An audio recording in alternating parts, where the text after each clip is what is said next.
Theater Under the Stars is bringing the award-winning Broadway smash hit Back to the Future, the musical, to the Hobby Center from March 31st to April 5th. I'm your mental curator, Johnny Hamburger, and this is the HMNS Beyond Bones podcast, presented by the Houston Museum of Natural Science. Now, as a self-confessed Back to the Future fanatic, I am thrilled for this episode because I had the spellbinding privilege to interview Nathaniel Hackmann, the world-renowned actor of stage and screen who plays the iconic character Biff in Back to the Future, the musical. Sit back and relax for this thoroughly enjoyable and enlightening conversation. We'll jump in with some establishment of geek credibility. Hi, Johnny. I can see your axes back there. I'm already lusting after. I know. And I'm wearing a little DeLorean shirt right now. Hey, perfect. My geek cred for Back to the Future, I have a 1983 DeLorean in the garage. No kidding. Oh, yeah. Oh, yeah. And how is it running? It is not currently running. It needs a new battery. It's Story of every DeLorean owner's life. I know. Well, so I got it in July of 2000, and I used to deliver pizza with it. It used to be my daily driver. But having two children since then, it's kind of like, Yeah, I used to drive it the all. maintenance on it is a little more expensive than your average 92 Celica. It actually, it depends. This could be the DeLorean podcast, but no, we'll keep it.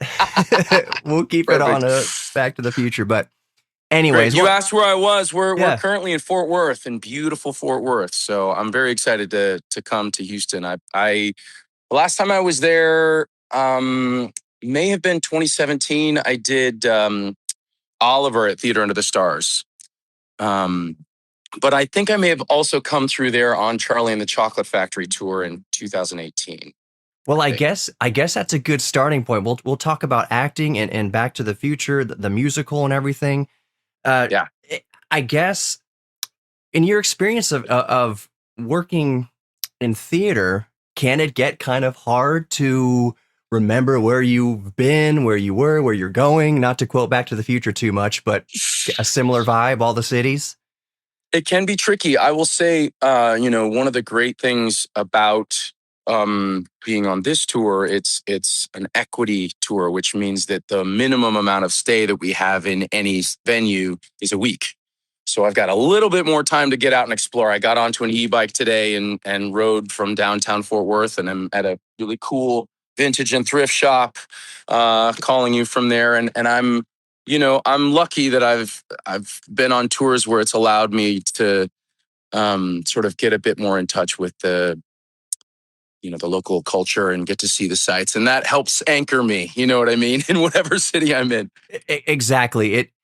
I imagine, you're a professional at this point, and I imagine that, the pre-show jitters, the new production nervousness, what have you, it sounds like you're telling me, and correct me if I'm wrong, that a way that you kind of help alleviate that a bit, if it exists at all, is like you said, to kind of ground yourself, explore the city, know where you're at. Maybe it helps you get in touch with the audience a little better, would you say? For sure. Yeah. One of the things that I read recently is that our body has the same physical response when we're nervous or when we're afraid as when we're excited. And what that says to me is that if the physical response is the same, then it's up to us to control our minds and decide how we view something. Instead of, oh, no, I have to, we say to ourselves, oh, great, I get to. And then there's a sense of anticipation instead, and that helps reframe the whole thing for me. But I will say, one of the great things about live theater, one of the reasons I do it, one of the reasons it's a passion for me is because of the connection with the audience and the fact that we have that live experience that is completely unique, completely unrepeatable. So when folks come to see the show, when they come to see Back to the Future and they have an experience with all of the nostalgia buttons that are pushed and the boxes that are checked, I grew up on these films and this IP. I love it so much.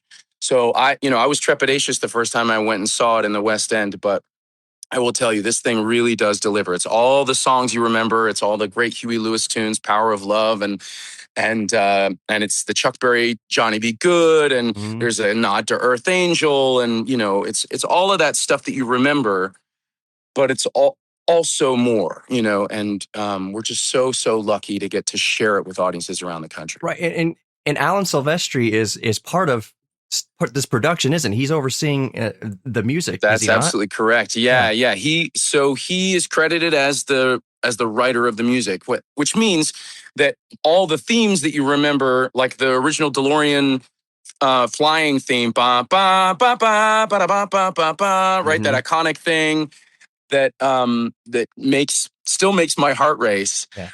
It actually was converted, or Glenn Ballard, who assisted him in writing some of the lyrics, and formatting it into theatrical tunes.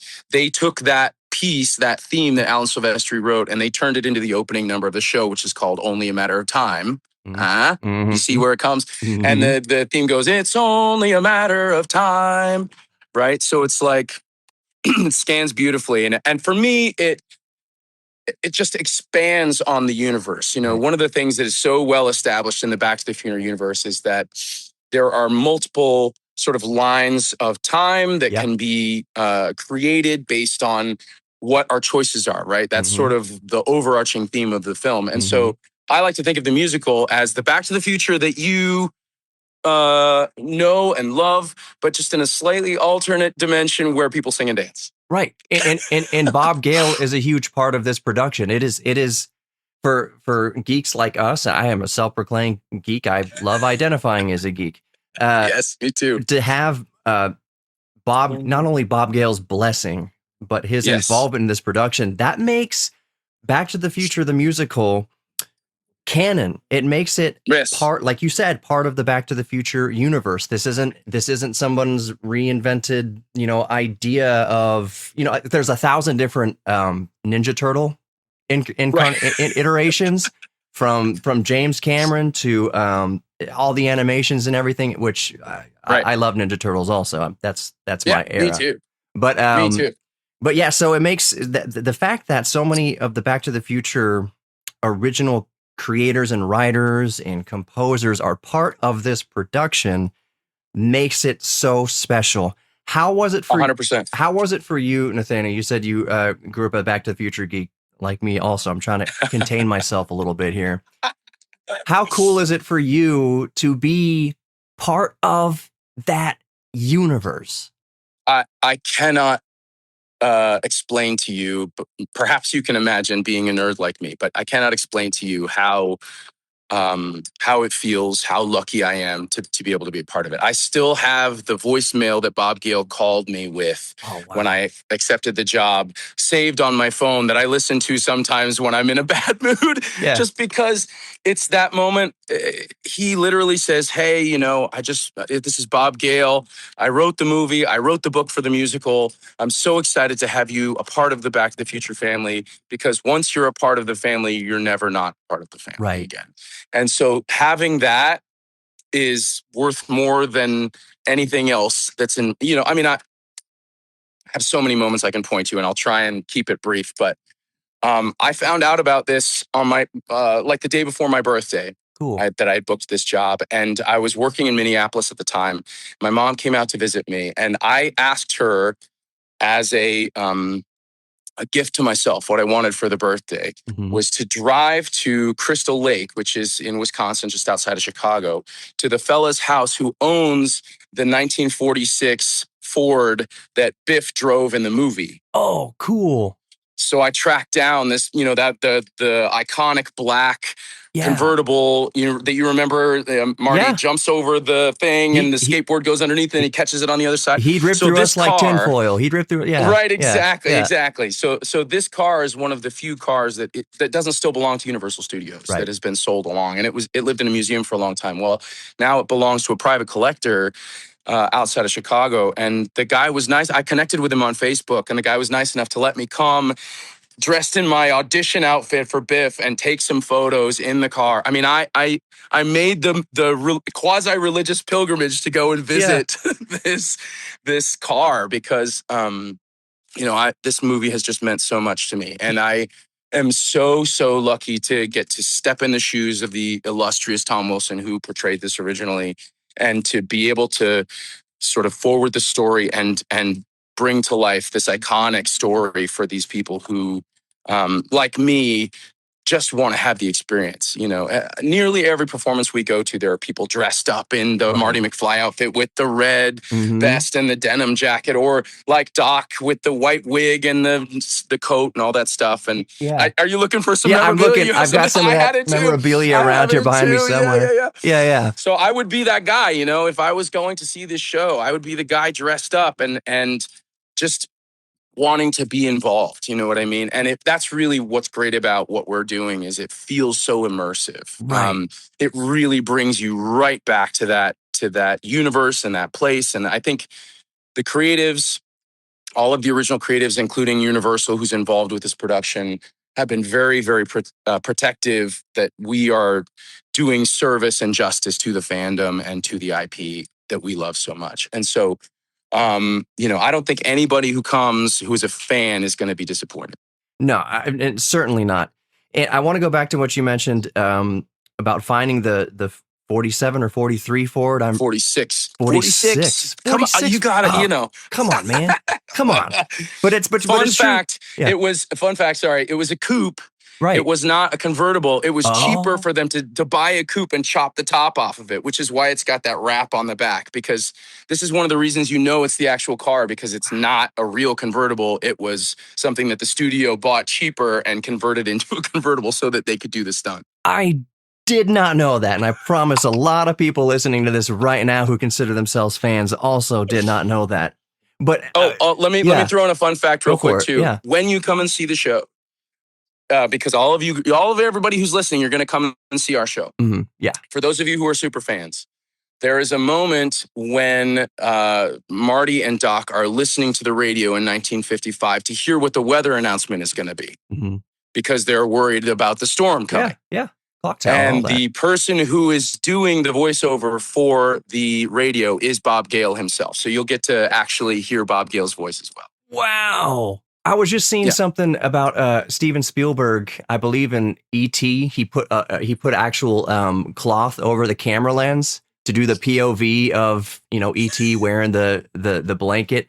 It's actually and that, like, Bob Gale's doing the voiceover on the radio. That's Steven Spielberg holding that camera, as E.T. in the ghost costume. That's so cool to kind of hear these little tidbits, how the creators of these universes get their hands on and have these cameos in these films and in these franchises. I want to go back to Tom Wilson.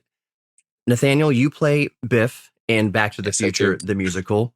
Have you met up with, as part of your preparation, I love the dedication that you tracked down the 46 Ford to go sit in it as Biff and like really kind of immerse yourself in becoming Biff. Did you get notes from Tom Wilson about Biff? So this is a great question. I don't know how much you personally know about Tom's story with this role and his career before then and since then, but it's an interesting story because, he grew up as an asthmatic tuba player in the marching band, and himself much more identifies with the character of George in the 50s than of Biff. I think part of the reason he portrays Biff so beautifully in the film is that he has that real lived experience of that guy in his life, right? We all know that iconic bully from high school, and he was bullied. Right. So he has historically struggled with the fact that thing that he did 40 years ago for a few weeks has become so inextricably linked to who he is as a person. He walks through the airport and people call him a butthead and want to put him in a headlock and let me knock you out, that kind of thing, right? Yeah. So I was a little bit, like I said, sort of trepidatious about getting in touch with him, just because I wanted to give him the space, knowing that he's emotionally trying to deal with his relationship to this role. Right. Now, the shortest version of this story is shortly after I booked the role, I found, I also something amazing to know about him is he's an amazing painter and visual artist. Wow. And so he's got a website where he sells his artwork, his original artwork. And I late at night decided that I was going to send a little note into that questionnaire to his website, just to sort of say, hey, I know this is probably going to disappear into the ether to one of your personal assistants, but I want to tell you how excited I am to be stepping into your shoes and to be able to tell this story to people just like me who were so affected by your performance.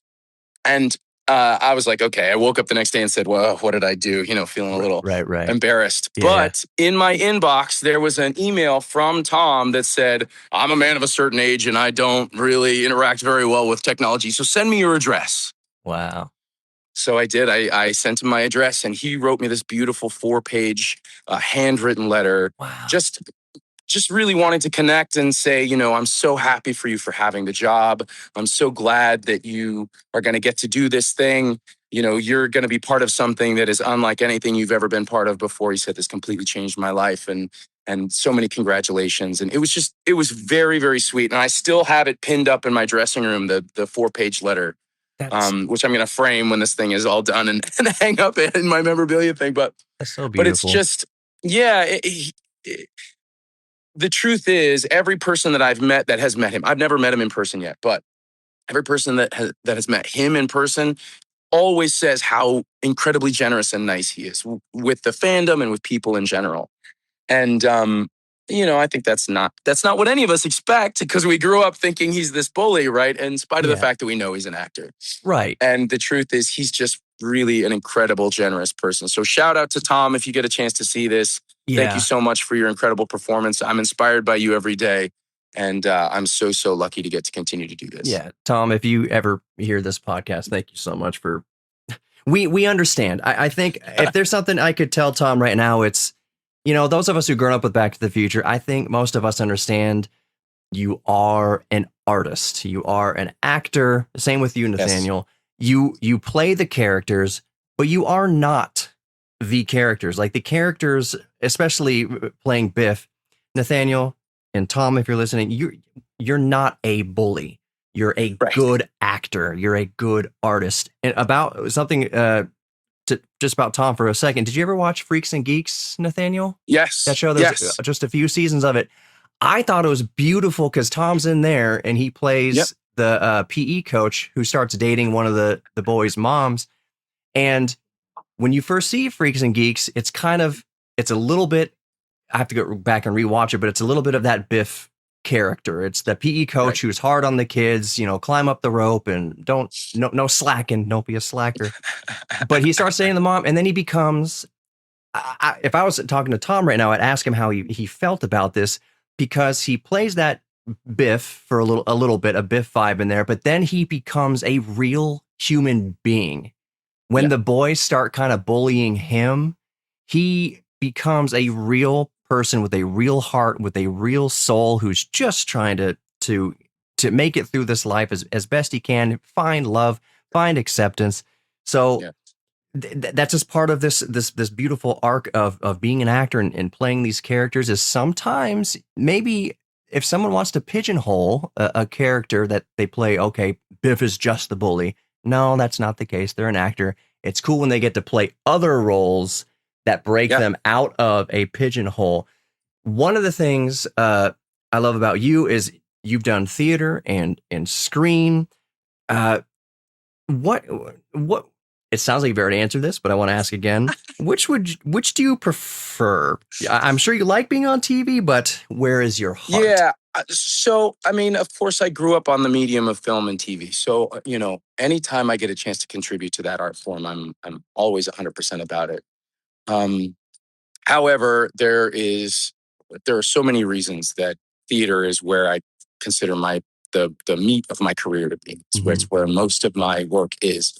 And that has absolutely everything to do with the audience. Right. It has everything to do with the fact that when we are live on stage and they are live in the room and we all agree to suspend our disbelief a little bit and we all agree to go on this storytelling journey together, then that creates this indelible chemistry, which for me creates something that is greater than the sum of its parts. Right. It's not something I can do and avoid. It's not something I can do with just a camera poking at me. It's you got to have the people in the room, Right. and our rhythm for every show changes. Right.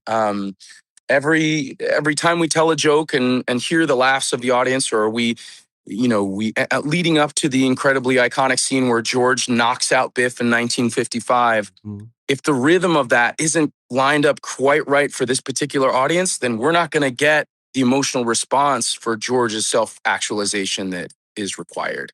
Right. And I think so much of that is, as I say, unique to every live performance, and it's the reason to do it. It's addictive. You also will get to see fun things that nobody else gets to see. My most viral social media video is not actually a video that I even posted. It's posted by a guy named JJ Neiman, who has 1 million followers on TikTok, Mm-hmm. who was in our Broadway production, and he was a Marty McFly understudy. And one of the performances that we recorded together in that moment in 1985, at the very beginning of the film, if you remember, Biff says, "What are you looking at, butthead?" for the first time. Yeah. And then he says, "Say hi to your mom for me." Yeah. Right? Yeah. So that moment got recorded by somebody in the audience, and he's since been able to post it. And that night, the fake beer that's full of water that I was drinking as Biff went down the wrong pipe. And so I'm spending the whole scene trying not to cough in his face, going, "What are you looking at? My head." You know what I mean? And, show must it's go those on. kind of, but it's those kind of indelible, unique moments that can only be seen in live performance that are absolutely the reason to come and see us. Nathaniel, I mean, we said a moment ago, like, the show must go on. I'm not going to, this isn't about me, but in these podcasts, I like to have a little bit of a conversation, and because I think it kind of gives context to the listener or the viewer. I challenged myself to a play back in college. It was Goodnight Desdemona, Good Morning Juliet, or Goodnight Juliet Desdemona. It was a Shakespearean production, a comedy, a twist. It's kind of like Back to the Future. The main character's traveling through time, back to Shakespeare times, and blah, blah, blah. And I auditioned to do it as a challenge to myself because I was depressed. At the time, I was very depressed. And I said, I need to get out there. I need to challenge myself. I need to memorize a whole book of lines. I'm just going to audition. They'll probably say no, but at least I put myself out there. They said yes, and you're going to be the narrator, and you're going to be Iago, and you're going to be Romeo. And then, so you had all the lines. Everything. And it was great. It was great. Back to what you're saying, the water went down the wrong pipe, and that's the beauty of theater is you have to improvise creatively on the spot to make this part of your character now. So before our final performance of the play that I was in, my contact ripped. So I had to put on my glasses. My character had never worn glasses before in this production. And at one point, I'm wearing a leotard. I have a mic pack. It comes out of my dress. I'm wearing a dress at this point. So I'm climbing on the railing, and the mic pack, and I'm wearing glasses. The mic pack falls out of my dress and is dangling there. And I'm just, in the moment, improvised and do what I do. And I hiked it back in and like, oh my goodness, whatever. And I kind of put it back. And I thought, well, these technical things happen. But you know what? Actually, it became... It was for we were being this is part of a competition, like a theater competition among colleges around Houston, and all these we're getting judged afterwards. We go into the room with all these thespians and directors and important people in theater, and they're critiquing everyone, and I'm sitting off to the side because they're about to roast me. They're about to just destroy me. Long story short. They get to me and they're like, "That was a really interesting way that you included glasses in your character from the future and the past. The way you dropped the mic pack was a brilliant addition to kind of bringing the future to the past." And I'm like, "Yeah, totally. That's exactly what I meant to do that." But 100%. But I say that because you're right. In my limited experience in theater, it's that play you get off the audience. The audience was into what I was doing at that moment. They were laughing not at me, but kind of with the character. Oh, this is all supposed to be happening. But it's that live, real-time feedback that you get from the audience that it helps you fuel your performance. And I love that is your main draw to the stage. I do want to Yeah. ask, after that long-winded thing, I'm sorry, listeners, I gave you a little bit of context there. There's two parts to this question. Uh-huh. First we'll start with this. What is your favorite scene that you're in this musical? I mean, that's really easy for me because I do think, as I talked about, there's that one scene leading up to the self-actualization of George, Mm-hmm. when he actually collects himself and is able to stand up to Biff for the first time in his life. Mm-hmm.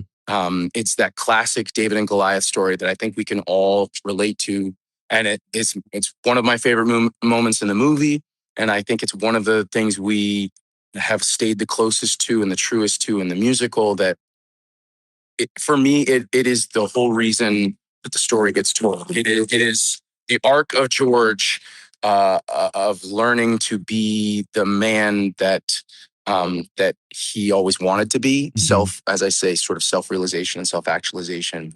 That is a story that I think cannot be told enough, right? Is Right. one of those that I just, and I love that moment. I love hearing the audience roar when Biff finally gets his comeuppance, and when Mm-hmm. George, after having taken out the Goliath, his first thought is to go and take care of Lorraine. I mean, Right. it's exactly the man that I would want to be. It's who I aspire to be in my life, is to stand up to bullies and to people in power that shouldn't be, and to,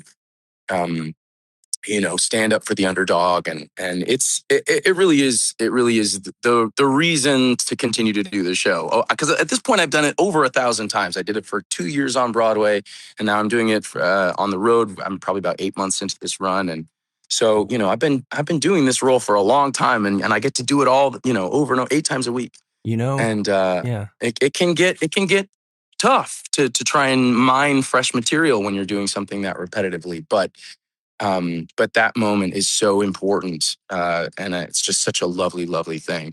The moment, can I answer a Sure. part of your question that you didn't ask? Yeah. So, my actual favorite moment in the show is a moment that I'm not in. Mm. So, if you remember in the film, there's the moment when George, played by Crispin Glover, and Marty, played by Michael J. Fox. Yeah. Are they're talking as George is hanging up clothing, Yes. where Marty is trying to convince George to ask Lorraine out, right? Mm-hmm. Mm-hmm. So this has been fully expanded into a song that's called "Put Your Mind to It." And Cool. I think, again, one of those things that those of us who are adults can always connect to is that sort of moment when we see the humanity in our parents, these figures who were protectors, and the moment that these gods in our lives become humans. Mm-hmm. You get to see that in real time on stage as Marty realizes that he has to sort of help his father with this journey.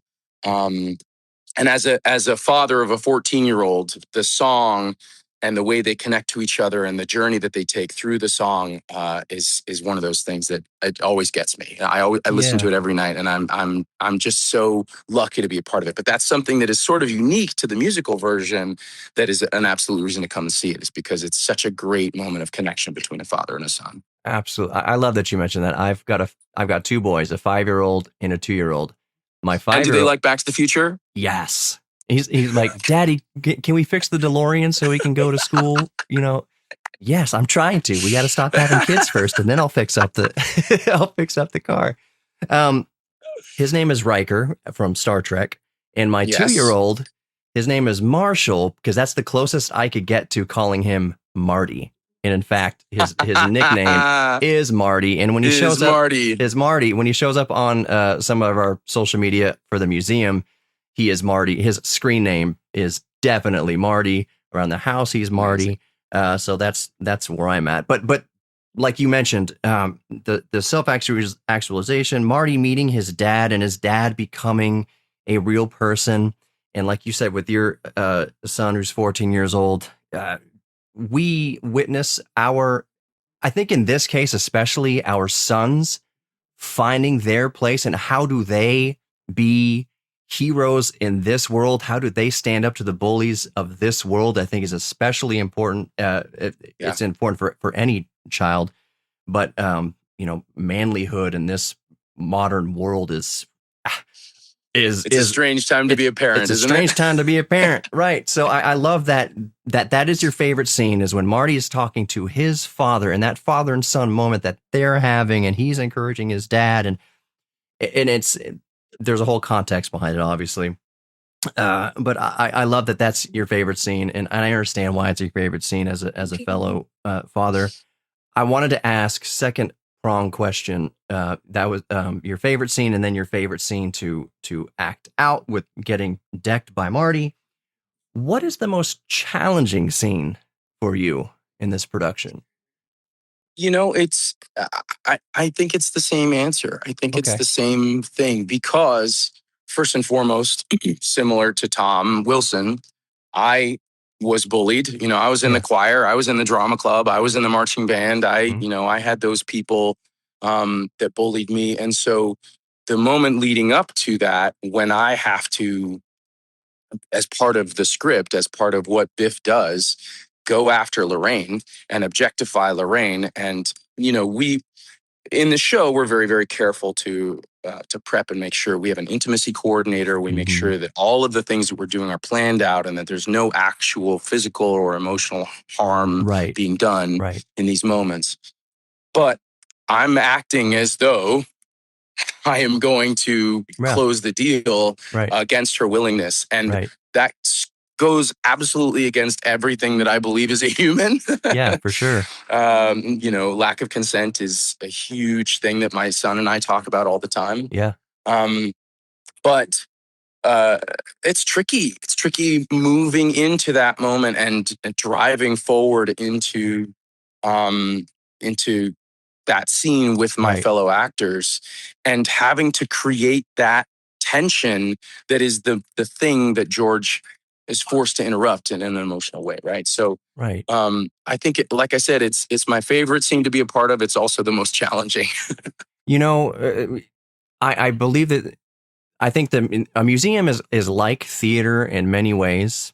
Well, at least in one way that I can think of right now off the top of my head as you're speaking, is I say among our social media team, marketing team, sometimes I say if there's a place where a little bit of controversy can exist, it would be in a museum, because now you can surround that controversy with all the context needed to understand why this is controversial or to learn from these teachable moments. I also think that the theater is a place where controversial subjects can be presented and brought up because it is part of a greater context in a teachable moment. So what you're talking, the scene where Lorraine and consent and Biff is going for it and everything like that, that is a controversial scene. That's a controversial subject. But the payoff to George McFly in that moment, realizing what it is to be quote unquote masculine, is to protect. So he protects Lorraine from that bully, and not only protects her, but make sure she's okay. He's making sure that like she's cared for. She's her own woman. She can do whatever she wants, but it's still he making sure he's okay. It's not just decking the guy. Oh, I feel macho because I got to punch a dude finally. It was only because the only reason why he used a fist in this movie was because that was, in this instance, the only way to protect somebody else.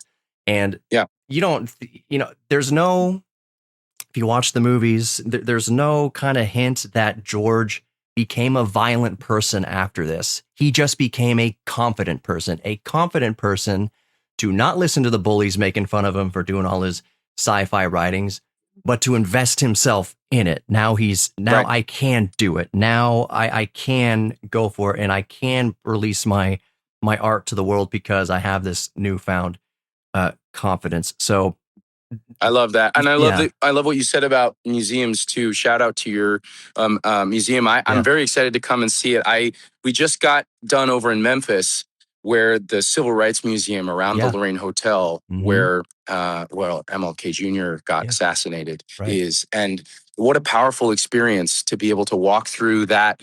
As you say, the whole thing is full of controversy, right? Right. And that's what the civil rights movement was all about, is all about, as it Right. continues to Yeah. this day. Right. And so, I agree with you. I think that so much of what we share in theater and in telling of history is the stories of humanity and the ways in which we have come up against challenges and tried to overcome said challenges. And Right. it's a story that needs to continue to be told across the board, because if you don't learn about your past mistakes, you're doomed to repeat them, right? And I think, as you say, one of the things that's great about this story is the actualization of George. In our musical version, what the final scene takes place is during a celebration of what they call George McFly Day, Yeah. because he is Hill Valley's most famous author, and he's written these books, Mm-hmm. and this is a celebration of his latest release. And Mm-hmm. as opposed to what Biff does in the terrible version of 1985 that he Right. comes back to in part two of the movies, Right. as opposed to that, when George finds himself and as you say, only has to choose violence in the most extreme case, he becomes a person who is an artist, and is a person who is Yes. a successful person who has helped. With the help of Lorraine, the two of them have created this much, much more optimistic outlook for the McFly family. Right. And you remember in the 80s when this movie came out, portraying masculinity as being an author or being an artist, that is quite profound, especially Yes, for the area. progressive. You're right. You got to remember, this is like Terminator came out a little bit later, around the same time. Terminator Around the was same time. in Rambo, and what it means to be a hero and a masculine man. Like Back to the Future flipped it a little bit. He only used that left hook once to protect the girl, and then his confidence, his masculinity manifested in making his life better, his family's life better, not by George telling everybody what to do, but by leading by example. Be confident to do, put your heart into what your heart wants to be put into, just do it. So his son's a lawyer, his daughter, I forget what his daughter is doing. She's successful as well. Yeah. Not because that's what's expected of them, not because their dad wagged their finger at them and scolded them to become something better, but it was just, I could imagine, just like you and your son, me and my sons, saying, be confident to follow your heart and put something good into this world, in a world that needs so much more good put into it. Right. George quotes what Marty said to him in 1955, which was told to him by Doc, which is put your mind to it and you can accomplish anything. Right. Absolutely. And that's really what it is. It's about having the confidence to act with your heart and lead with compassion and lead with, we hear so much in these days about toxic masculinity, but I think there's another side to masculinity that is heroic masculinity, that is something that we shouldn't throw out the baby with the bathwater. Right. We should all strive to realize our best selves and to leave room for the people around us to realize their best selves as well. Do you have a few more minutes for a couple more questions? Oh, 100%. Okay, cool. So a huge part of this is a musical. Yes. You are a singer, and it sounds like I am a musician myself. My wife is also a musician. This is a musical house. All the guitars behind me. We sing all the time. Our boys have started singing, and I got a little drum set down in the living room, electronic drum set where you can control the volume. So it's a musical family. Where did you first? Can you talk me through your musical journey? Was it music that got you into acting, or acting that got you into music? Yeah, so I came by it very honestly. The short version of my story is that my parents met in junior high doing a middle school production of Once Upon a Mattress. So my father has done community theater as long as I can remember. And my mother was a music educator in the Phoenix area of Arizona for 25 years. So like you, I grew up in a very musical household. I did music at a young age. I kind of grew up backstage in community theater productions. And, I played trumpet I started out playing the cello in fourth grade and then switched to viola because the cello was too big to carry to school. I thought it was a pain in the rear. And then in fifth grade, I switched to the trumpet because my dad had played it. And I played that all the way through high school. But I played in jazz bands and I sang in choir and sang in church as well. And played bell choir and did all those kinds of things. Yeah. So I was a music major, but I went to college for vocal performance and I went straight through and got my master's. So I have 2 degrees in music. I'm a musician first, far and away. And I actually was more interested during my academic years in, as I say, sort of jazz and opera. And I did some work over in the opera world, but turned out that my tribe is really in the theatrical world. And that makes sense because, as I say, I sort of grew up backstage. My parents were theater people, are theater people. And so, I'm very lucky that I have been able to make a career out of this thing that is a really challenging business to carve your niche out of. But I still am very much a musician. I'm traveling a guitar right now, and I take daily lessons on my iPad. Yeah. And I learned a lot of ukulele, inspired by Tom Wilson, who's also an incredible ukulele player. Wow. When I was doing it on Broadway, and so I'm also interested in being an instrumentalist, but. I've been very lucky that I have an incredible group of friends and support team. One of the people who is a big advocate of mine is a conductor in England named John Wilson. Shout out to John if you hear this. Hey, John. He's the conductor of a group called the Sinfonia of London.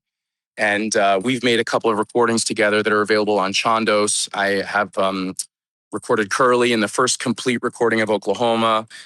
Billy Bigelow in the first complete recording of Carousel. We've got our first complete recording of Guys and Dolls. So these are the first times that every single note that Richard Rodgers or Frank Lesser wrote are going to be laid down on disc. And they're available in all streaming platforms as well. So in those contexts, I get to be a full-on musician and just stand with a full orchestra on stage and perform these pieces. But I've got a blossoming career in concert work as well. I'm about to go leave the tour for a hot second and go do a concert in Waco, Texas, where I'm going to sing some Rodgers and Hammerstein tunes. In November, I'm going to be in Tucson with the Tucson Pop Symphony doing an homage to the American West. I'm very lucky that I get to kind of keep my toes in both areas, but the main reason that I continue to be an actor and I love telling stories is, as I say, there's this opportunity to connect with the audience that is so unique when you're creating a character and when you all go on a singular journey with a single arc. And Back to the Future has this incredible, undeniable 40-year-old story that I think has influenced everything that's come after it. I mean, there's almost no high school bully in any media that you can watch that isn't influenced in some way by Tom Wilson's performance, right? Right. And whether it's Rick and Morty cartoons or whether it's, there's always a special episode of some long-running TV show that has nods to time travel and to the DeLorean and to all of these iconic things that are portrayed in this story. And so to get to be a part of this, it really, I couldn't be more grateful to Bob Gale and John Rando, who's our director, and Chris Bailey, who's our choreographer, and Alan Silvestri and Huey Lewis, and all these incredible guys, Bob Zemeckis, who have all been involved. Thank you so much for letting me carry the banner of the Back to the Future universe down the road, and Colin Ingram, our producer, also. Thank you, Colin. Absolutely. And by the way, I have one more question, but go see the show. If y'all are listening to this or watching this, it's one of those products, I work in marketing for the museum. it's much easier to sell something that sells itself. You know, Right. Back to the Future, the musical, doesn't really, in my opinion, needs and doesn't need a whole lot of marketing, because anybody who goes to see the show is so impacted by it that they're going to tell all their friends and families, you need to go see this show. There's no excuses that need to be made for it. There's no, it's really good, but, or anything like that. It's just really good. And I think one of the reasons it's so fun. And, you know, our sales show it. The word of mouth is so incredible. It's like, we always have our smallest audience on opening night of any venue we're going to. Sure. It always builds as we go. And it's exactly what you say. It's just because the people that go tend to walk away satisfied. And I'm always at the stage door ready for your notes. If there's anything that you see in the show that you want to come and talk to me about and think that might need to be different, let's have a conversation, because for me, the fandom, the people who are there to see the show, they're the whole reason to do it. So please come chat with me. Come say hello. I'd love to visit and take a selfie. And if you want to give me a noogie and call me a butthead, that I understand too. Nathaniel, my goodness, I'm not advocating y'all go give him a noogie, but you know, he said it. He said it, not me. My last question, because I know I'm going to let you go enjoy. The weather's probably pretty decent up in Fort Worth. Stunning at the moment. Blue skies. Yeah.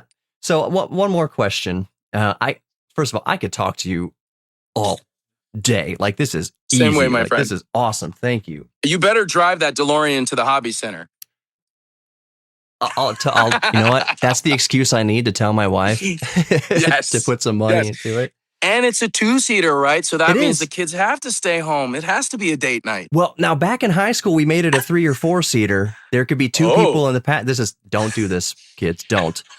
We put 2 people in the passenger seat, and our smaller friend, there's a parcel shelf, which in the time machine is all filled up with flux capacitor and everything. But in the real car, there's a partial shelf that's big enough for luggage and a golf bag and stuff. But we used to put our smaller friends laying down back there. It was actually pretty comfortable.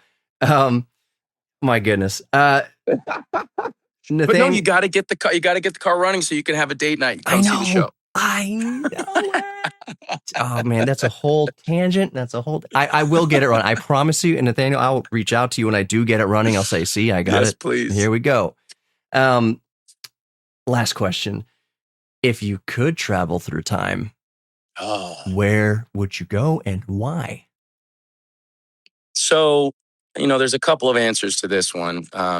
As a Christian person, one of the most central ideas to my personal life is about Christ and his teachings, and so that one's a pretty serious answer to the question. Yeah.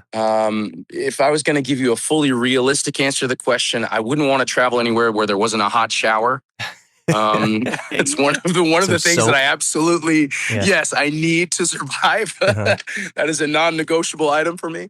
As I say, I think, you know, I'm a jazz guy first, so I would love to have the opportunity to go back and see some of those incredible live male performers like Frank Sinatra, Mel Torme, Vic Damone, Dean Martin, Sammy Davis Jr., Nat King Cole. The list goes on and on and on of these amazing men who've inspired me, Gordon McRae, you know, some of these luminaries of that art form that is not at all like what it was back in the 40s and 50s and 60s. So I think if I had a time machine and I could just go anywhere and do anything and not affect anything, if I could do it in a way that didn't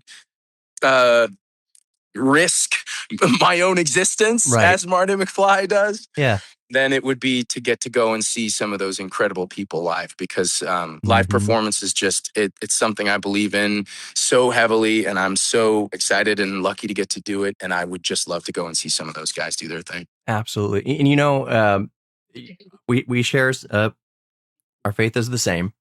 My wife is the music minister. That's why our house is filled with music.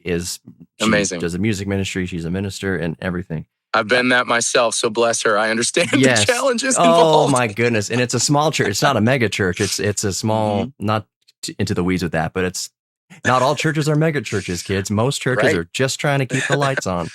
That's it. Anyways, I would go back. You mentioned to Jesus times. I would go back to see what he was writing in the sand. You know, he kneeled down to scribble something in the sand. Then he came up and said, cast the first stone or whatever. I would go back and see, like, what did you write in the sand? That's such a theological, like, what's in the box? Exactly. So, Nathaniel, oh gosh, like I said, I could talk to you for hours. Just thank you so much for coming on the Beyond Bones podcast today. Is there anything after Back to the Future, the musical, which we're going to plug obviously right now again? Is there anything coming up for you after Back to the Future, the musical, or during? Like I said, I've got a Waco concert. I've got some other concerts that I'm doing. So, heads up on socials. I'll post about all those things. I'm actually going back to England in a couple of weeks to make a recording that I'm not allowed to talk about yet, but is another full recording of the first time that the score will be fully realized, that I'm very, very excited about. It's a dream part. And so once again, eyes peeled for that stuff. That will probably be released at some point next year. But I've got some irons in the fire, but mostly I'm just excited to be here, Yeah. And can I give a quick shout out to the Ward family, Seth Ward and Amber Ward, and their kids who are living in Houston now. I knew them in New York when we all went to church together, and I'm very excited to see them. But I just I'm so excited to come to Houston. I'm so excited to get a chance to be back in the Hobby Center and with all of y'all, getting to experience this incredible story that we all love so much. Come to the Hobby Center, see the Back to the Future musical. I want to get the title exactly right.